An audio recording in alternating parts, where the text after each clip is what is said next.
अब मुझे एक बात बताएं, शॉर्ट टर्म में कोई रिलीफ क्या गवर्नमेंट देगी? ये आपने करेंसी का सुन लिया, वो तो लगता है हम कोई वाइल्ड वेस्ट की कोई फिल्म देख रहे हैं, जो कॉबॉयज की फिल्में होती थी कि बदमाश आए, बंदूकें उठाई और जनाब पूरी बार लूट के ले गए, बंदा मार दिया। गवर्नमेंट बिल्कुल इन चीज़ों पे हाथ नहीं डाल रही। लगता है गवर्नमेंट की भी प्रायोरिटी यही है सबकी कि यार, वो जैसे मैंने शुरू में कहा, सुप्रीम कोर्ट का लग रहा है कि वो जजेस आपस में लड़ रहे हैं, इमरान खान इन पॉलिटिशियंस साथ लड़ रहे हैं, पॉलिटिशियंस खुद जाके लंदन और दुबई में बैठे हुए हैं। यहाँ पे अब इमीडिएट क्या हो सकता है? क्या रिलीफ मिल क्या सकती है कि नहीं मिलेगी? कि हम नहीं मालिक साहब, ये ऐसा नहीं है, रिलीफ मिल सकती है, बिलाशुबा मिल सकती है, बट इसको स्ट्रेटेजाइज करना पड़ेगा। जैसे मलिक साहब ने कहा, आपको आईएमएफ ने कहीं ये नहीं कहा कि आप एक्सचेंज रेगुलेशन ना लाएं।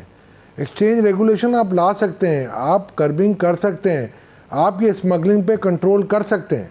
ये तो मैन मेड कुछ स्टेप्स हैं जो कि आप ले सकते हैं। मेरा ख्याल है इस वक्त जो हेवाई की सिचुएशन है, वो एक मूवी याद आ रही है मुझे, बारबेरियन एट द गेट। ये बड़ी हॉलीवुड की मूवी है और आप देखेंगे तो उसमें यही सारी चीज़ें नज़र आती हैं कि हॉस्टाइल टेक ओवर कैसे होता है। तो ये तो मुझे लग रहा है जैसे कि हुकूमत बेबस है। देखें, ये एग्रीमेंट आईएमएफ का जून 29 को हुआ था और जून से लेके 14 अगस्त तक ये पिछली हुकूमत ने भी यही चलाया था, इसी इसी पैरामीटर को रहते हुए। सुबह 8 बजे उठ के हम लोग भी ज़रा बातें करते थे, मलिक बोस्तान साहब से भी, उनके रुफ़क़ाए कार से भी, स्टेट बैंक से भी, और पोजीशन को देखते, आप सिचुएशन को देखते थे, कॉम्प्रीहेंड की जाती थी। मगर अगर बिल्कुल ही मैं बेबस हो जाऊं और अगर मैं ये समझूं कि नहीं जी आईएमएफ ने जो कह दिया हरफ आखिर है, तो मैं नहीं समझता कि इस सिचुएशन को हम कभी भी कंट्रोल कर पाएंगे।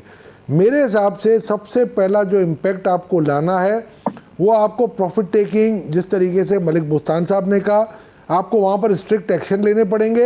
एक्सचेंज कंट्रोल को आपको लाना पड़ेगा। आपका ये जो जुबैर मोतीवाला साहब बड़े आसानी से कह के निकल गए कि 400 यूनिट, भाई 400 यूनिट का मतलब क्या, क्या क्या इस्तेमाल करते हैं आप पहले सोचें तो सही। आप कह रहे हैं जो बंदा एसी इस्तेमाल करे उसको भी आप डिस्काउंट दे दो, ये कैसे हो सकता है? आप 200 यूनिट और 201 यूनिट का फ़र्क करें। आप ये कह सकते हैं कि अगर 200 से 300 यूनिट है उसका टैरिफ भले आप आगे पीछे कर दें, बट ये आप कैसे कह सकते हैं कि 201 वाले को आप बिल्कुल ही बरी जमा कर दें? भाई मैंने इतने बड़े जैसे विंडफॉल टैक्स की बात की इसने थोड़ा सा मुजम्मिल ने। मैं कह रहा हूँ क्या, देखिए, हमारी रिपोर्ट आप पढ़ लें, इसमें हर चीज़ मौजूद है यहाँ पर, आप सर इसको। मुझे एक सवाल का जवाब दें, मुझे इशफाक भाई एक सवाल का जवाब दें। क्या पाकिस्तान की मैशत और आईपीपीस के कॉन्ट्रैक्ट्स मौजूदा हालत में, क्या पाकिस्तान और आईपीपी के मौजूदा कॉन्ट्रैक्ट्स इकट्ठे चल सकते हैं? देखिए, मैं आपको एक बात बताता हूँ कि आप किस तरीके से लेना चाहते हैं। आप इसको देखिए, अगर फ़र्ज़ करें जैसे कि ये आरएलएनजी की बात करें, आरएलएनजी की सप्लाई नहीं है आपके पास। आपकी आरएलएनजी की सप्लाई नहीं थी बिकॉज के आपके कतर के मुआहदे ऑलमोस्ट ख़त्म हो गए और हमने उनको इतना बदनाम किया कि अब वो आने के लिए तैयार नहीं है। और एक मिनिस्टर जिनका मैं नाम नहीं लेना चाह रहा आपके प्रोग्राम में, आप तस्दीक कर सकते हैं, जो इस हुकूमत के नहीं, पिछली नहीं, उससे पिछली हुकूमत के थे, उनको जब चांस मिला गया कि वन गो में बार्गेन आप करके बाई कर ले कतर से, तो उन्होंने सिर्फ 3 कार्गोज लिए थे, उनको 100 कार्गोज मिल सकते। तो ये कहाँ तक हम जाएंगे भाई? आप नदीम बाबर साहब की बात कर रहे हैं। मैं नाम नहीं लेता। इसके अलावा मैं आपको बताता हूँ, ये हॉट मनी का स्कैंडल कौन भुगतेगा, ये बताए ना। ये चीज़ों को भी तो हमें देखना है। यहाँ हर किसी ने गलती की है, कोई नेक परवीन नहीं है मालिक साहब। मगर अब इसको आगे वे फॉरवर्ड कैसे लेके जाना? हम बाइपोलर नहीं बन सकते कि पीछे भी देखें और आगे भी देखें। एक चीज़ अगर आपने देखनी है, जैसे मलिक बोस्तान साहब ने एक बात की है, आप एक्सचेंज कंट्रोल ला सकते हैं। अगर नहीं ला सकते अगर कोई, तो आप दें मुझ जैसे फ़कीर आदमी को, मैं हेल्प करने के लिए तैयार हूँ। वॉलंटियर पाकिस्तान हमारा है, किसी हुकूमत को पार्टी का नहीं है। तो मैं ये समझ रहा हूँ टैक्स रिफॉर्म्स करने हैं हमारे पास अभी भी, और 2.5 खरब रुपए के टैक्सेस मैं कहता हूँ मैं आपको नहीं लगा के दे सकता हूँ गरीबों को रिलीफ देने के लिए। मगर आप अगर करना ना चाहें तो मैं कुछ नहीं कर सकता। अगर आप करना चाहते हैं, ऐसे बहुत वॉलंटियर है, मुझे ये पता है, मुजम्मिल असलम भी आज मना नहीं करेगा। जब पीटीएम की गवर्नमेंट में बैठे हुए थे उन्होंने आपकी बात नहीं मानी, तो ये क्यों मानेंगे? नहीं उनको तो नहीं, उस मेरी बात सुन, आगे दिए। देखिए मेरी बात सुन, उस वक्त आपका टाइम, हमारा फाइनल रिपोर्ट नहीं आई थी और फाइनल रिपोर्ट का इंतज़ार हो रहा था। दूसरी बात आपको मैं बताता हूँ, ये कमीशन बहुत शॉर्ट ड्यूरेशन के लिए बना था। इंटर्म रिपोर्ट जो आई थी उसमें मैं एक टॉक शो में कह चुका हूँ कि कुछ ऐसे स्टेक होल्डर थे जिन्होंने कहा हमारी रेड लाइन है, और ये एक ऐसी ऑर्गेनाइजेशन ने कह दिया कि जी ये जैसे मिनिमम टैक्स ऑन एक्सपोर्ट था, 1.4 ट्रिलियन उन्होंने कमाया एक्सपोर्ट की सिर्फ करेंसी के अंदर, जो कि डिवैल्यूएशन में उनको टैक्स लगाने की बात की तो वो खड़े हो गए। एक कंग्लोमरेट आपके खड़े हो गए जिन्होंने कहा डिविडेंड पे मैं एडवांस टैक्स नहीं लेने दूंगा आपको। हमारे कुछ दोस्त साबिका जो हुकूमत में थे उन्होंने भी इसको परवान नहीं चढ़ने दिया। मैं उनको भी बरी जमा नहीं करता, मगर बात यह है कि अगर एक चीज़ गुजर गई तो क्या we should live in the past or we should look into the future. हमें फ्यूचर को देखना है। दौला जी, हम भी रन आउट ऑफ टाइम। आपका बहुत शुक्रिया। मुजम्मिल, लास्ट एक क्विक आंसर, क्या आईपीपीज मौजूदा सूरत हाल में और पाकिस्तान इकट्ठे चल सकते हैं?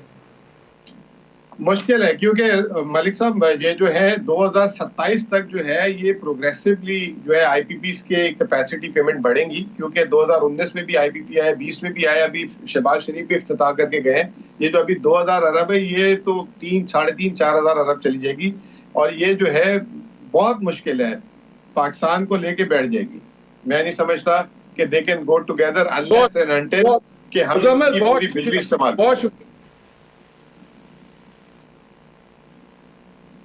बहुत शुक्रिया आपका।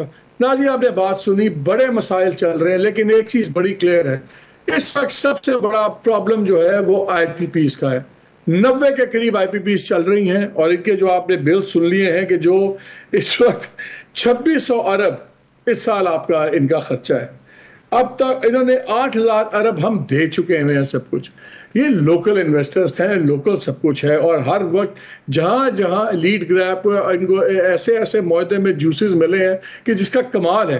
हीट ऑडिट मैंने कल भी प्रोग्राम में कहा था, एक होता है हीट ऑडिट, उससे एस्टैब्लिश होता है कि आपकी किस कैपेसिटी पे आप काम कर रहे हैं, आपकी इंस्टॉलेशन कैपेसिटी क्या थी, और आप प्रोड्यूस कितनी कर रहे हैं, और आपकी लेकिन हम क्या हुआ है कि जो शुरू में कैपेसिटी बता दी कि जी मसलन 100 मेगावाट है, तो हम 100 मेगावाट का कैपेसिटी चार्ज दे रहे हैं, जबकि इतने सालों के बाद पता लग रहा है कि उसका जो असल अहलियत रह गई है वो 60 मेगावाट रह गई है फॉर एग्जांपल, लेकिन आप उस पर दे रहे हैं।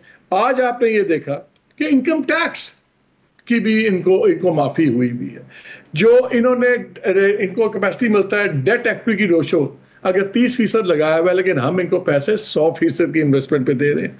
ये एक लूट पड़ी हुई है। ये जो जितना इस वक्त क्राइसिस है, इसमें 90% से ज्यादा क्राइसिस इन आईपीपीज की पेमेंट देने का मसला है। मेरा ख्याल है कि जो रोजाना इस वक्त अगर आर्मी चीफ कभी फैसिलिटेशन काउंसिल में बैठते हैं, कभी बिजनेसमैन को बैठते हैं, अगर वाकई फौज ने इस वक्त कुछ करना है, बाकी तो जो करते रहे ना करें उनकी मर्जी है, तो फिर एक बारी इनको 90 लोगों को बुला लें, इन 90 सेठों को बुला लें और उनको कहें कि पाकिस्तान ने अगर चलना है तो आपको भी हमारे मुताबिक चलना होगा। बहुत पैसा बना लिया आपने, आपको बहुत बिजनेस में आपने अरबों रुपए कमा लिए, खुदा का वास्ता इस मुल्क को जीने दें।